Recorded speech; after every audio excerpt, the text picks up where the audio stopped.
we're back here. We're recording another epi, Flip It Off with Gilps and CJ. He's Gilps and I'm CJ. And we're back. So, what's going on? What do we got for today? Oh, some spring training baseball's on. It sure Terrible is. weather outside. Typical, but otherwise, back in action for the podcast. How about you? Yeah, exactly. Bit of a break over the winter, but we're back again. It was around the holidays we last did this. Kind of winter was just getting started. Now we're towards the end of winter, heading into spring. I don't know, it's not been great weather. I've gotten out on the pond enough times, and The ODR. went skiing a couple times. Not been a great year for that stuff though. But how about you? Just living life to the fullest. Yep. Well, now we're into spring, just about. It's just about March, and like you mentioned, spring training is here, so we're gonna probably ramp things up a little bit as we head into the new season. But anyway, I figured just to start off, maybe we'd pick things up where we left off over the holidays, which that was the World Juniors. We were just getting into that. Yeah. So, yeah, it's we mentioned in the last one, Canada didn't necessarily have the same star-studded roster as they would often send to this tournament, but they still looked like a good overall team. But they didn't end up getting the result that we wanted there, did they? From my opinion, no, and I wish they would have went a little bit farther. But hey, it is what it is. They'll be back next year, right? Exactly. I think that before people get too far ahead of themselves and make judgments about it, you just got to realize it's 1 year. You know what? It's great that, the last few years we went like 2020, we went gold, silver, gold, gold, right? Pretty good, impressive. pretty good 4 year stretch. Yeah. We thought that we could keep it going. Unfortunately, it wasn't the case though. But you know what? Yeah, before you start going on and making judgments about how bad the team was and all that, I don't think it's quite fair because remember, they had that quarterfinal game against Czechia.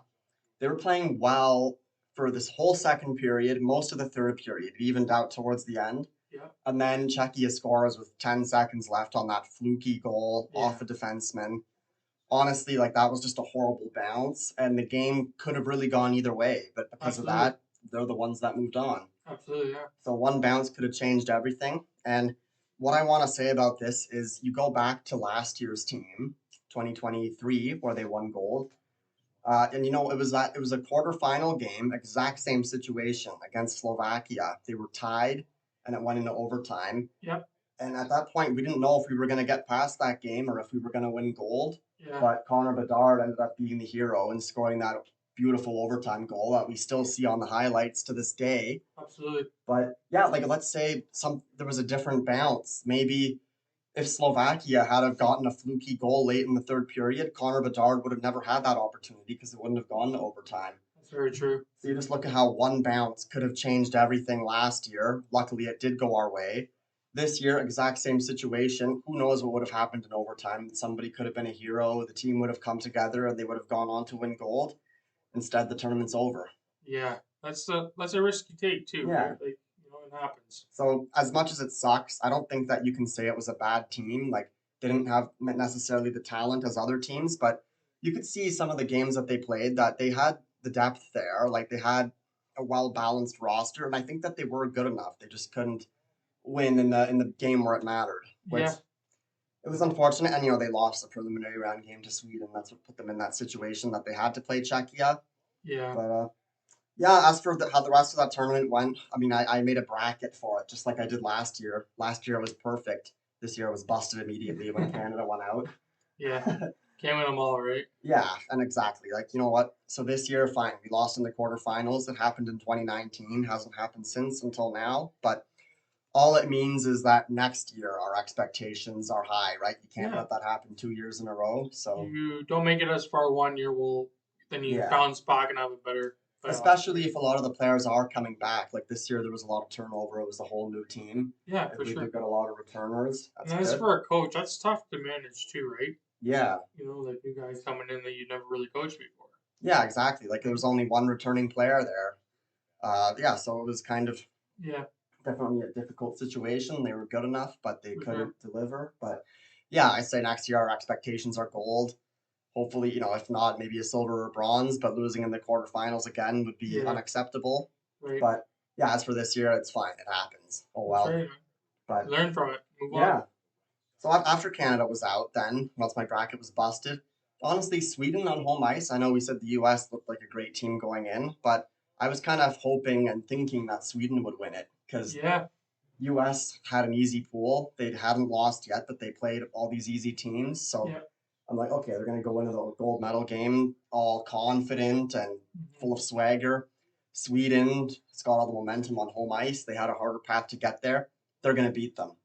But no, the US won gold, which honestly, looking back, the amazing thing is that the US had never won a gold medal in that tournament until the early 2000s. They won Yeah. their first. But in the last few years, so since Canada ended, they had that 5 year gold medal streak, right? I don't know if that'll ever happen again. It was close if they had won this year, but Yeah. yeah, so that ended in 2009. Since then, Canada and US have both won 5 gold medals. That's crazy. So we're even now. Yeah. So that's just some more motivation for next year. We can't let the US get ahead of us in that sense. Little And rivalry coming in. oh yeah, funny because Canada and US in that tournament, like even despite the great rivalry and whatnot, they don't play each other that often in elimination games in recent years. But they have the most gold medals between the two of them, so it's Yeah. interesting how that goes. And yeah, Czechia, they ended up winning the bronze over Finland. They had not as good a team, but Finland didn't send as strong a team this year as they normally do, so that was expected. Yeah. For sure. Slovakia had a much better team than normal. Actually, Christian Dvorsky was their best player. Shout out to him. But yeah, I knew they weren't going to beat Finland though, because Finland is like you're not going to go down without a fight. They're going to come through and win in the quarterfinal, but obviously not enough to get through the Americans. And that was that. So Sweden or US won gold, Sweden bronze, or Sweden silver, Yeah. Czechia bronze, Canada no medal this year, but hopefully next time. Now, I guess as for international hockey, another big news item is the return of the best on best tournament. Which, Yeah. what do you think of that? A fan. Of course. For sure. Absolutely. Yeah. Yeah. We'll get into that more actually the next video here. I think we got a lot of talk about today, so we'll save that for next time, getting into the roster and stuff. But Yeah. For sure. honestly, when Bettman announced that, my first reaction, like, It's about time. I'm not really excited about it. I'm more so like it's about time. This is Yeah. something that we've missed out on for no apparent reason Yeah. the last Like few for years. sure.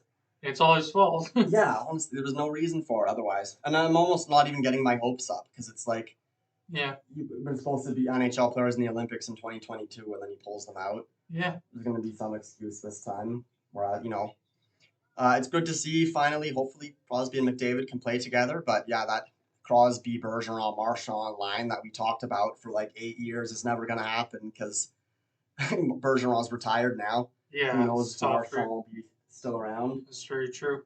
But yeah, either way though, it is exciting that there will be NHL players back at the Olympics, regardless of whether Russia's there or who knows what ends up happening with Cal McCarr and whatnot. Yeah, that's true. But yeah, and then on top of that, we have the new All-Star format, which is the Four Nations Cup next year. Oh yeah, that's true. Again, it's a shame that Russia's not in it due to the circumstances in the world right now. But yeah, that's going to be a pretty cool tournament because then, regardless of 2026, we still get to see Canada's best team put forward and US's best team. Same with Finland and Sweden, pretty much best NHL team from each country. Yeah, that's huge. Yeah, it's not quite a best on best tournament, but it's the four best countries excluding Russia. And yeah, even for Finland and Sweden, like the vast majority of their players are in the NHL, their best players. So yeah, no, that's right. Yeah, that's definitely going to be exciting. Yeah.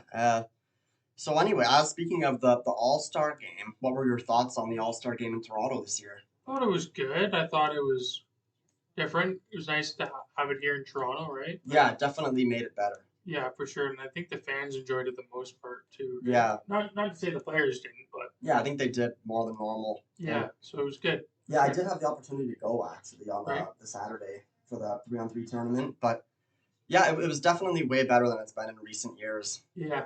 It actually mattered this year. Like, you had all the best players there, it seemed like. Even though, like, I don't know how it happened, but like in the last few years when they've done the 3-on-3 thing, the problem with sending a player from every team is that the rosters are small with this format. So Yeah, that's a true. lot of good players aren't going now.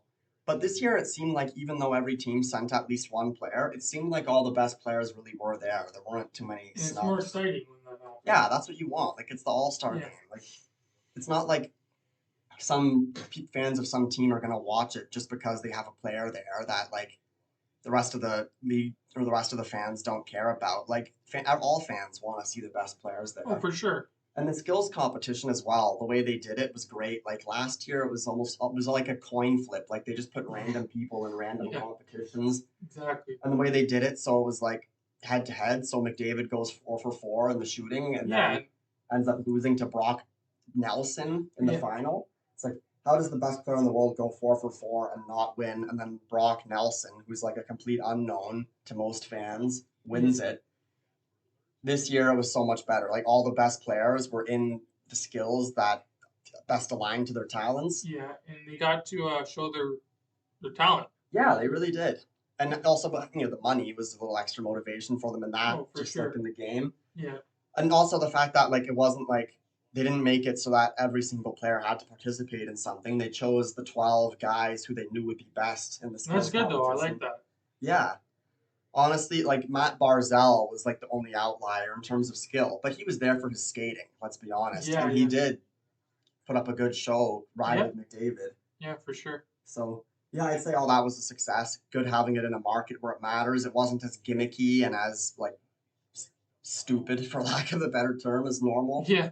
And yeah, it was kind of good to see the All-Star game is kind of back, something that we haven't seen in a long time. Yeah, for sure.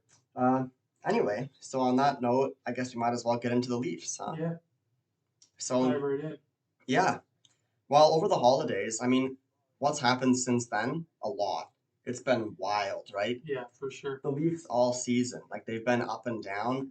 It's like 2 weeks go by and then everything is going well. The team looks great. Then another 2 weeks go by and everyone's panicking. Yeah, That's very inconsistent. That's the story for most of the season, right? Like they were playing well in most of December, but just leading into the holidays, as we did it as we last recorded this, they started struggling, and it got pretty bad at one point.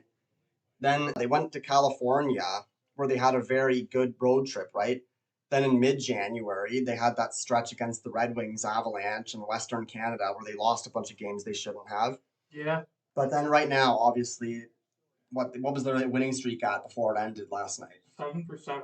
7 games, and they beat some good teams. They like the Golden Knights, beating them 7-3 in their home arena.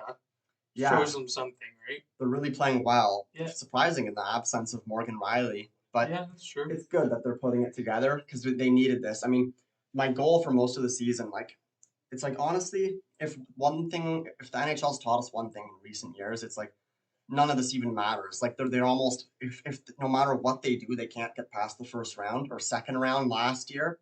It's almost like going in not as a favorite would benefit them, right? Yeah, for sure. So I was just thinking, you need to get 100 points at least. Like you have to have 100 points to be a respectable team in the playoffs. Yeah. But yeah, going in, they're probably going to play the Bruins, right? Going in as the lower seed, I think would benefit them. So that was kind of my thinking. But still, you needed to have that run to show that the team was capable of doing that. Also for confidence, right? Oh, for sure. I mean, at least make it into the playoffs. Hopefully they do. Fingers crossed. And Yeah. They say whoever team they play is what it is. But you need your core 4 guys and other players to step up. Yeah. Put points up. Win games. Move on. Exactly. Something like that, right? Like it's something's got to give them like a little boost. I think at this point it would be a pretty big collapse if they miss the playoffs based on their recent winning streak. Yeah, I know for sure. On that note, what I think is important, and this is something that we've again learned a lot in the last few years, peaking at the right time. Absolutely. You got Bertuzzi, Domi, and even you need other players like that aren't your core 4. So like I said, Domi, Bertuzzi, even other guys on the team need to step up. Or guys like Bertuzzi, who was brought in with a little higher expectations than what he's done, who now, finally on this winning streak, he's starting to produce, right? Yeah, even Bobby McMahon. Yeah, like the story of the Leafs for most of the season when they've struggled has been the lack of secondary scoring, the lack of good defense. Yeah, but it's coming together now, right? Yeah, and another thing I think you got to keep your goalie in a good state of mind. Yes, and Samsonov, he had just been sent down, right? Last time we recorded this. They brought him back quicker than I expected. I mean, they didn't really send him down to play. It was more just a mental reset, right? Yeah. But Sometimes he's done that's a yeah. fine job since he's come back, huh? Sometimes that's all you need, right? Yeah. So take a break, regroup, and come back, and you're Jones better than ever. did a really good job filling in when he's been needed, and he's still doing a good job. You know, now they're kind of splitting it between the two of them. Yeah. Eventually, Wall is going to be back, hopefully sooner rather than later. And Yeah. I guess we'll have to see down the stretch who ends up getting more games, who ends up being the guy they ride with. But definitely can't complain about Samsonov, right? Since he's come back, He's great. he's been as good as he can be. That's right, man. So that's one of the reasons for their success. But yeah, the secondary scoring, Bertuzzi, Domi is stepped up now. Nick Robertson, who even though Keefe still doesn't seem to trust him, he's been producing every opportunity that he gets. Yes, yeah. And then on defense, you know, like Riley out, Giordano's been out at times, Liljegren was out for a while, but they've got depth. You look at a guy like Simon Benoit, who I hadn't heard of him really at the start of the season, even when they called him up. But I mean, he's done a fine job to the point that now he's a regular in that lineup. You can't take him out. And it almost went under the radar, the fact that he was playing every game and stuff. But like as a defensive defenseman, which that's really what he is, something that the team needed. Yeah. It's good, right? Like if a player goes under the radar, if you're not hearing about them ever, it means that they're doing their job. Because a defensive defenseman like that, a stay-at-home defenseman, usually when you hear their name, when you hear them talked about, it's when they make a mistake. That's right. So yeah, he's been steady, a good surprise, and then not to mention a guy like McCabe as well. Yeah, he's been consistent. Yeah, and then yeah, Riley's having a pretty good season. So you know, even though he was gone, 5 games. Yeah, it's still better off with him than without him. No, for sure. But yeah, as for the point of peaking at the right time, like it's almost great if they're going on a run right now because, again, like having a great season means nothing, right? But if they play their best during the second half of the season, finish with a good record, not as good as it would have been if they did that through the whole season. Yeah. But yeah, if they start playing really well in the second half and then go on a run, they carry that momentum into the playoffs. And that's why it's like not necessarily the best team throughout the season that wins, but the best team towards the end of the season because they're the hottest, right? Oh, for sure. So I think that it's good that they're on this run right now, and hopefully they can keep it up and not slow down. You know, they lost their first game in a while last night to the Golden Knights. Yeah. But my only concern with this winning streak is the fact that it's only February. What if they're peaking too early? Yeah, that's true. Do you think that they're going to maintain this, or are you worried that maybe they've peaked a little bit too early? Maybe they've peaked a little bit too early, in a way, but another way, like I'm sure they'll have a couple games where they go on winning streaks again. Right? I'm sure throughout the rest of the season there'll still be some more ups and downs, but at least they've given themselves more of a cushion now. Hopefully, get at least a decent seed, even though I guess they're probably going to finish third in the division at this point. Yeah, most likely. Maybe they could catch the Bruins, but at least they've got the Lightning and the Red Wings kind of a good cushion over them right now. Yeah, which is good. Absolutely. But yeah, it's just a matter of you peak at the right time, and then you're the best team heading into playoffs, and no one can stop you. Whereas if they peak now, then they slow down a little bit. It's going to take a lot more motivation to get back to that level. But like we said, if they can maintain it through the second half, I mean, I'd rather finish the year with like 103 points, but with a fantastic second half of the season, than with 110, 115 points consistent throughout the season. Yeah, that's just the way it is in the NHL. That's the way it works. Yeah. So anyway, on that note, another thing I guess that's happened is William Nylander's new contract. Yeah, that has happened. Yeah.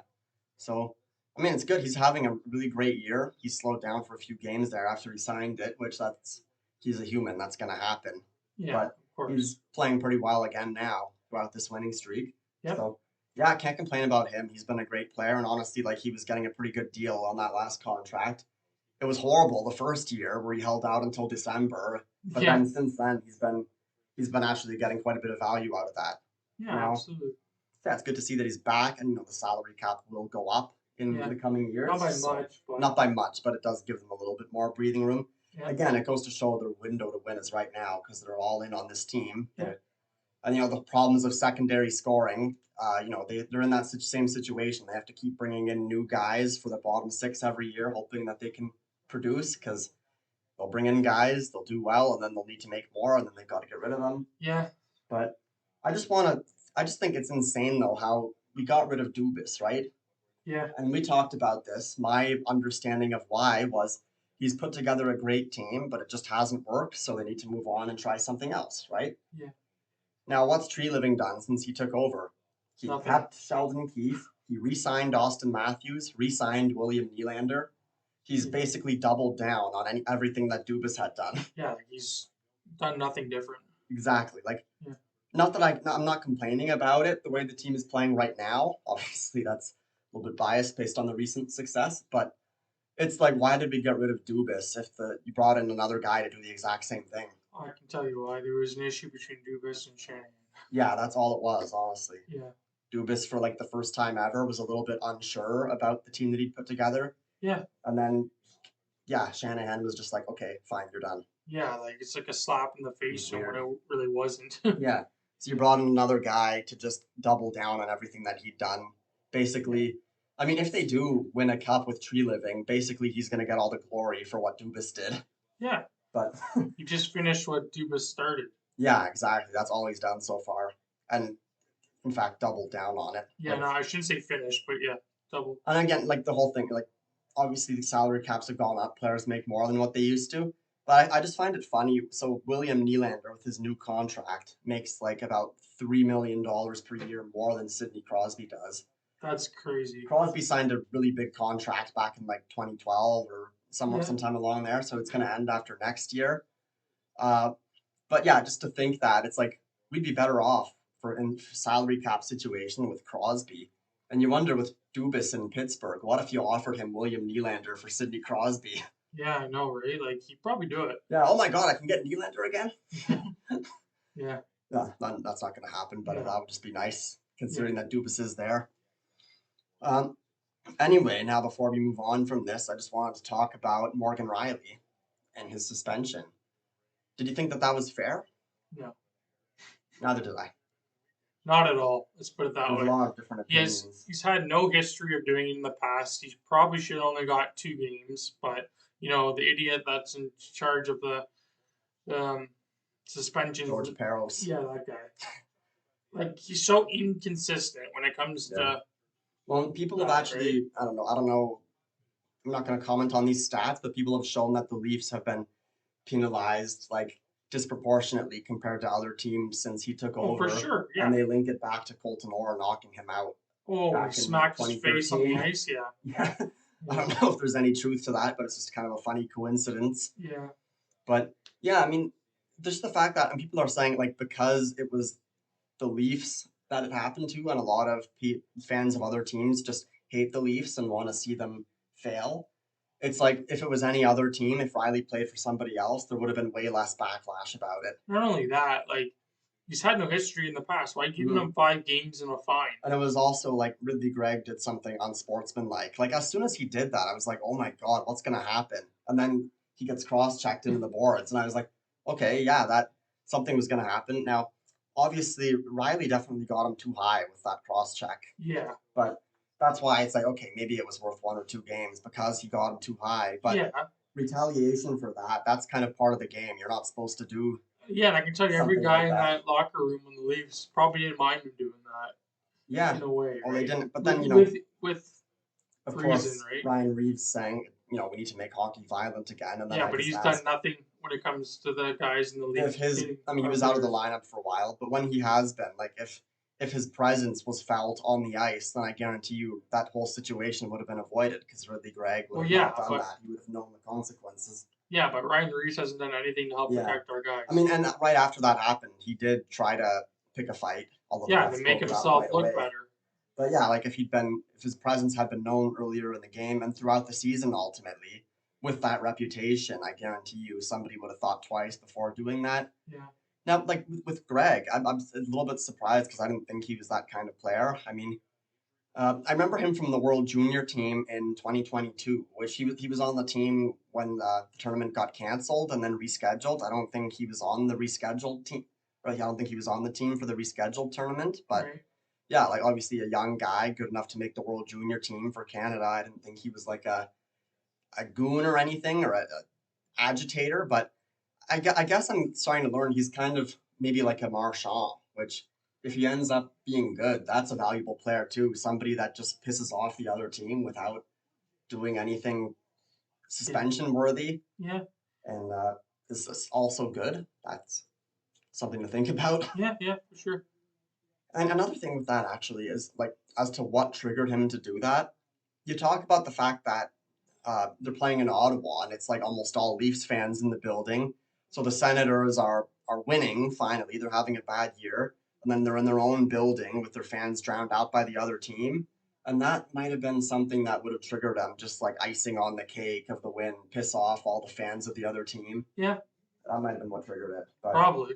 yeah, obviously he felt the consequences. Riley with no history, but was still suspended. Yeah. But yeah, I thought it was a little bit too much. One For or two sure. games would have been good. But yeah, the whole thing could have been avoided. And then at the same time, obviously, the Leafs won every single game with him out of the lineup. So, Yeah. Hopefully they don't lose 7 now in a row. and you know what? It was, yeah, assuming that doesn't happen, it was like a turning point in the season because they could have gone either way after that game. Like without their key defenseman, could have been bad. But instead, they used it as a like a bonding moment. Like we need to come together and win Yeah. without him, and then they did. Yeah. So For maybe sure. if Leafs do end up playing great down the stretch and hopefully going on a playoff run, I think you could almost point to that as a turning point. Yeah. So Absolutely. yeah, thanks Ridley. Yeah. Yeah. Anyway, I think that just about does it for the Leafs. We'll see what ends up happening. As for expectations for the rest of the season, I do hope that they can maintain this, at least go into the playoffs as a hot team. And if they do that, they're set up for success. Doesn't really matter if they're a top seed or a bottom seed. You go in hot, you can go all the way, right? That's right. All right. Uh, Actually, anyway, another thing I wanted to mention before we move away from hockey here was the PWHL. Have you had a chance to watch much? Not really, but I hear like it's been pretty good from the most Yeah. part. So I mean, when they announced who the teams were going to be, I kind of thought that I was going to cheer for Toronto, just knowing that it's the closest team, and I cheer for Toronto in other sports. So yeah, I decided that was going to be my team, and then they had a great team on paper uh, before the season started. So it looked. They had Nurse, Spooner, Maltais, Renata Fast, Blair Turnbull, all these Team Canada players. I mean, it's Canada's biggest market, so it makes sense. Yeah. They're all choosing to play here, all the English-speaking Canadians. Right. But yeah, they didn't play well at all though. With all these great players, best team on paper, they couldn't score. They kind of sucked for the Yeah. first like. I did see a couple like highlights Yeah, of the games and stuff, and it looks like they didn't get off to the right start. not at all for the first couple months. Yeah. But all of a sudden though, they're playing great, and I think they're in first place or tied for first Yeah. place right now, as of the last time I checked, at least. I But heard that actually. yeah, they finally started playing well. All these big players are producing now. Maybe they just needed to bond as a team. Although Find their groove all and the go top with players it. have played together for Canada on that roster, so it's kind of odd. Yeah. But yeah, I mean, like Spooner in her 30s now is one of the top scorers in that league. And not only this, but they have the rivalry series between Canada and the US, which they were taking breaks for throughout the season. Right. And so it was Spooner, Nurse, and Maltais, I think, played on a line. Canada ended up going down 3-0 in that series and then coming back to win. And in the last couple of games, those three players were like three of the best players on that team, basically. Yeah, for sure. And they all played together for Toronto. And sure enough, after that series ended, they've been absolutely lighting it up for Toronto, too. Which is huge. So they carried that momentum over, which, right. Again, it's great, especially, yeah, for Spooner in her 30s being one of the top players still. Yeah. And then, yeah, Maltais as well from Team Canada, one of the younger players who's also producing at a very high rate right now, scoring, getting assists. Yeah. And then, yeah, hopefully that team gets the chance to win the first championship ever in that league. That would be nice. Yeah, for sure. No, that'd be great. That'd be It awesome. would be nice though if, maybe next year they have some names and logos because it kind of gets boring calling them PWHL Toronto. Yeah. Yeah, and you know what? On it, like they sold out Scotiabank Arena a couple weeks ago, which I heard it's that. disappointing. Like they have all the history with the Mattamy Center being Maple Leaf Gardens, but the new arena that's there only seats like 2,000 people, 2,800. Yeah, Mattamy. So you can't even get ticket. Like they actually chose a venue that was way too small for the demand. Like they could have made Yeah. way more money if they actually chose a bigger place. For sure. It was the smallest arena in the league, but That's why they decided actually to have that one game against Montreal at Scotiabank, and sure enough, they sold it out, and it Yeah, was that's awesome. the highest attendance ever at a women's hockey game. Yeah, So for sure. goes to show there's the demand there, and then hopefully next year they play in a bigger arena and you can Yeah, actually get tickets. for sure. Yeah. So anyway, on that note, how about we move on to the Raptors? Go ahead. All right. So I remember last time we did this, actually, we said the way that they're going right now, they're mediocre, but they could go either direction really in the next few weeks because Yeah, they were starting to play badly and there was all this trade talk. So what's happened? They really went on a horrible losing streak there. They're one of the bottom teams in the league, and they've yeah, traded away just about everyone except for Scotty Barnes, essentially. yeah, But you know what? I mean, okay, so we'll talk about the trades in a second, but they're actually playing better now because they've got a new core that they're building around. yeah, And it's like, I guess for a while there, like every player like Siakam, like you don't even know any given game where you're going to be playing the next day. yeah, Even for the guys like Barnes who knew he was going to be there, it's kind of hard because he has this chemistry with his teammates, which he doesn't know like if it's going to last or not. yeah, that's So true. now that they know like who they've got and who they're sticking with, it's helped them. For sure. But yeah, so how about RJ Barrett? That was a pretty you liked that trade, didn't you? Yeah, it was huge. He's gonna be a great player. Good Yeah, and organization for what they gave up, for, for him to be a part of too, right? yeah, what Ananobi was a homegrown player. He developed to be pretty good, so it was a little disappointing, but I Yeah, definitely like having RJ Barrett better. yeah, Flynn as well was a guy drafted by the Raptors, so sad that they gave up on him. But yeah, yeah, as for everyone else in that trade, like what Precious Achua, I'm not really disappointed that he's yeah, gone. He actually grew up in the New York area, so it's good for him to be back home. I see yeah, he was doing well so far. for sure. Now Siakam, I think that trade was a little disappointing. Yeah, like why would you give up on a guy like him? Yeah, like he was the one of the faces of the franchise. No reason to get rid of him. He still wanted to be here. I thought that they could have built for the future and still kept him, Oh, for sure they could. especially considering like who they got for him. It was Bruce Brown, right? And he's, Yeah, according to Matt and Jack, not really part of the future probably. So no, he's. I don't think he'll be back. yeah, it's not like they even got back that much. But I Yeah, guess they just made it clear they were trying to dump salary and then really make room to build the team around Scotty Barnes. yeah, So essentially, right? yeah. And then, yeah, so I mean, that trade wasn't as good, but I guess understanding now why they did it. And then Yeah, they also got Kelly Olynyk, right? Another that's Team huge. Canada guy. So Yep, that's big. yeah, absolutely. Him and Barrett both, there's a strong identity there with the team with now that Canada is a successful country in basketball, bringing some of that core to the Raptors. And, Yeah, those guys are going to be highly motivated to win in that city. for sure. Yeah, so it's great in that sense. Uh, and yeah, it's almost like now they know who they are, so they're playing a little better. Yeah, But at the same time, I'm sure that part of the reason why they unloaded like that is at this point, the season's a throwaway. Might as well finish low, hopefully get a good draft pick. yeah. Do they still have their first round pick or did they trade it? I couldn't tell you off the top of my head. They might still have it Yeah, somewhere. assuming that they do, then yeah, hopefully if they finish near the bottom, they get a good pick. Yeah, It happened a few years ago how they got Scotty Barnes, then they bounced back the next year to make the playoffs. yeah, So obviously a couple years later they now that was more of a reload type thing. Now they're yeah, looking to rebuild, but it does look pretty good for them, and hopefully they can add another big draft pick to that. yeah. The future's bright, right? Yeah, so hopefully they're not going to be bad for too long. they'll be No, they'll be right back. As for this season, it's obviously over for them, yeah, but yeah, things are looking pretty good in the long absolutely. term. So anyway, the other thing I guess that's happened is the Super Bowl, Yep. which I know we were talking a little bit about the Bills Hmm. last time we were here, how they had some tough losses throughout the season, and it was almost getting towards the point where they weren't going to make the playoffs. But they went on that good run, ended up not only making the playoffs, but winning the AFC East, which Yeah, was huge for them. yeah, And what that meant was setting up the stage for a home playoff game against the Chiefs. yeah, First time in the last few years that they've played them at home, not on the road. yeah. And Exactly. that was a good game. They easily could have won it, but they didn't. And obviously, the Chiefs go on to win the Super Bowl yet again. What do you think of that? Not a fan really. Yeah, Not my team. Like I if anything, I wanted to see Detroit go to the Super Bowl. yeah, that would have been really nice, but they kind of collapsed against San Francisco, Yeah, which like it's tough because Detroit, honest to God, if they were in the Super Bowl, they probably would have won it. Yeah, and that would have been great for a team like an iconic team that's been Yeah, around forever but never won anything. yeah, It's like the Leafs, except at least the Leafs won all those cups back in the day.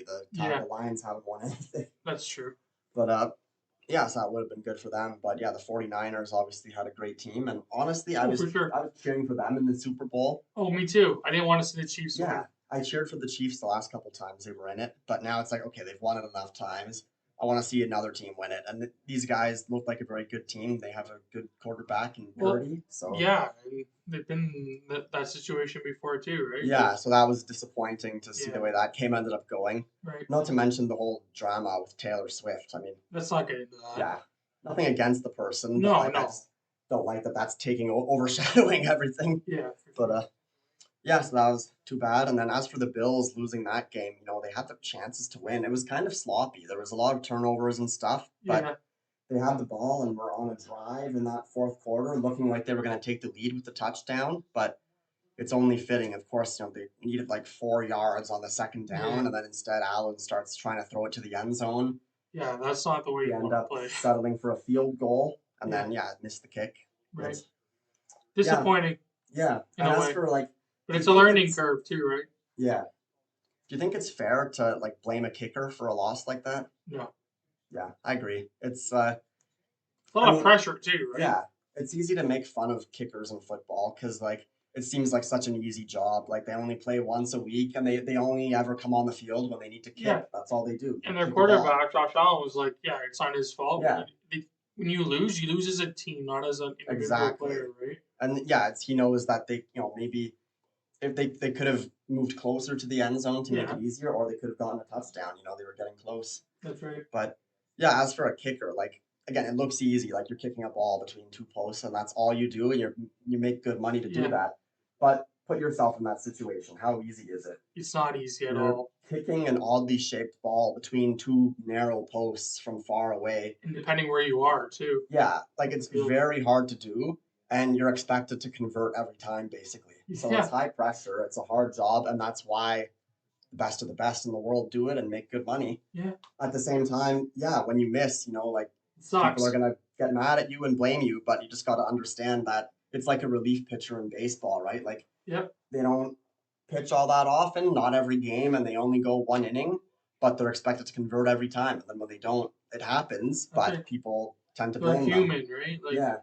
yeah, And as for Tyler Bass as the kicker, to be honest, like all season long, he's like never missed a field goal like that, no, only the really far ones. yeah, But it's just one of those situations where he's put in a really high pressure situation and then all of a sudden yeah, he doesn't make it. But yeah, yeah, it's too bad. But again, they shouldn't have been in that situation. It's not his fault that they lost. right. But yeah, too bad. Hopefully that team ends up being good again next year. The way they played in the second half looked good. They just need to make a couple moves, a Yeah, couple more receivers, I think, and they'll be good to go. for sure.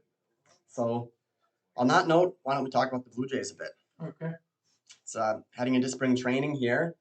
Obviously, they didn't have the off season that we necessarily hoped for, right? We know Yeah. about Otani and Soto and those guys. We hope for Teoscar Hernandez as well, even maybe Cody Bellinger.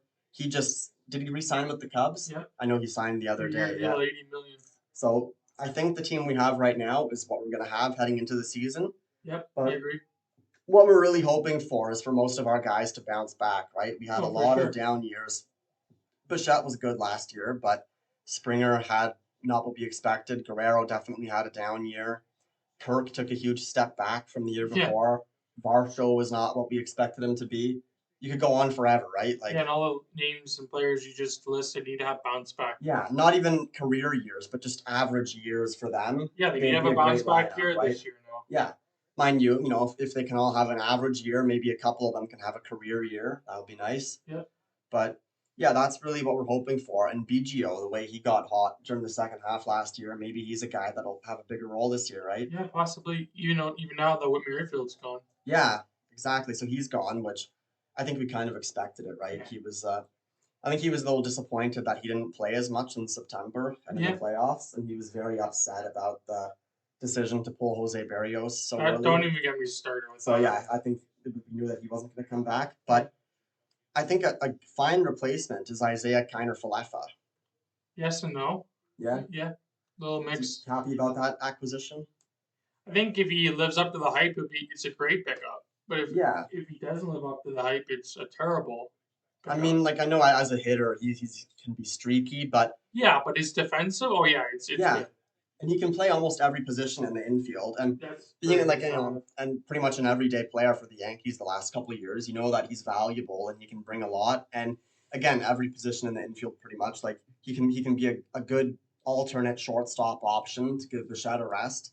Yeah, he can play second. I think he can play third too, right? I think he can play anywhere. Because we don't really have a third baseman. Which, on that note, Chapman is still unsigned, right? And there was some talk they could get him back, but I think at this point the infield's kind of crowded. I don't know. Well, if you're going to get Chapman back, great, but you cannot sign him to a 5-year, $150 million deal. You got to sign him to maybe a 3-year.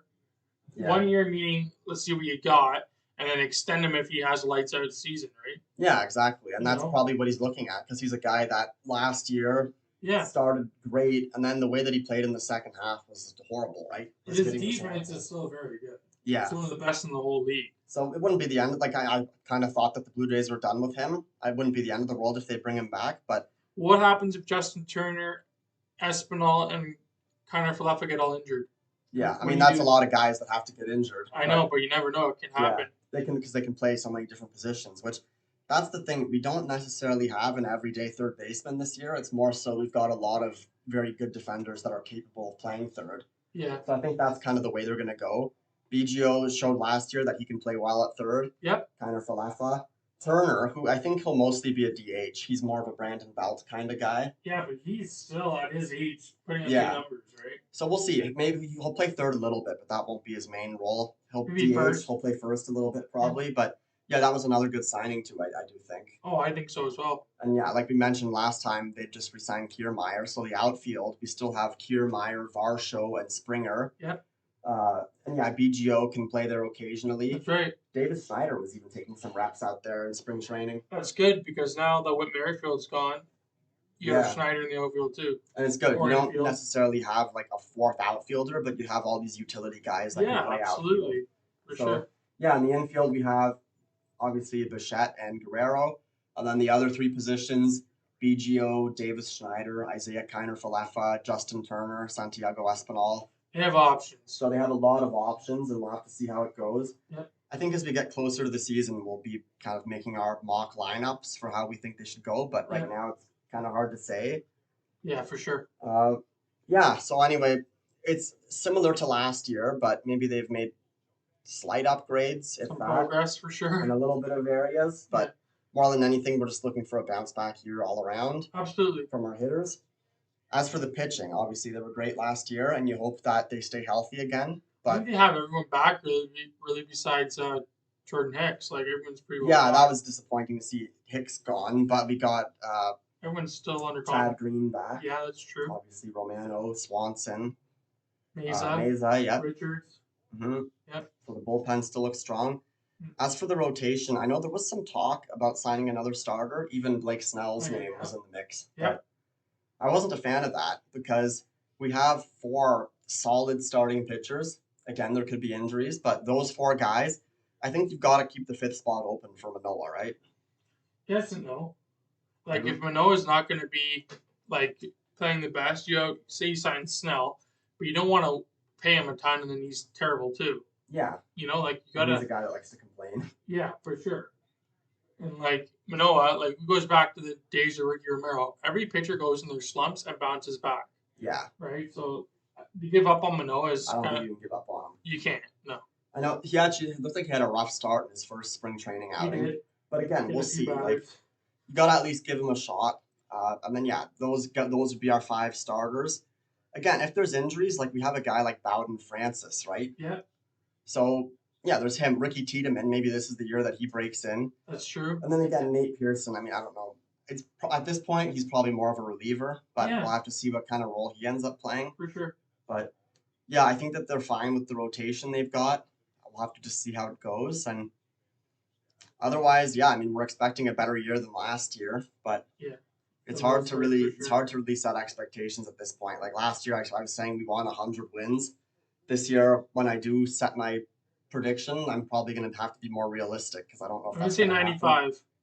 There you go. That's a good solid number. Yeah. So yeah, hopefully 95 wins, and yeah, we'll have to see how it goes. Yeah. Obviously. Time will tell, right? Yeah. Anything else you want to mention before we wrap things up here? No, I think that's everything. We covered all the stuff we wanted to talk about. We've been off for a while, but yeah, we're back, and we're gonna do this a couple more times before the season. And again, hopefully we'll get a chance maybe next week or the week after to talk about Canada's potential Olympic roster. Yeah, and potentially a guest. So yeah, that's right. Yeah. Well, I guess we'll leave it at that, and until next time.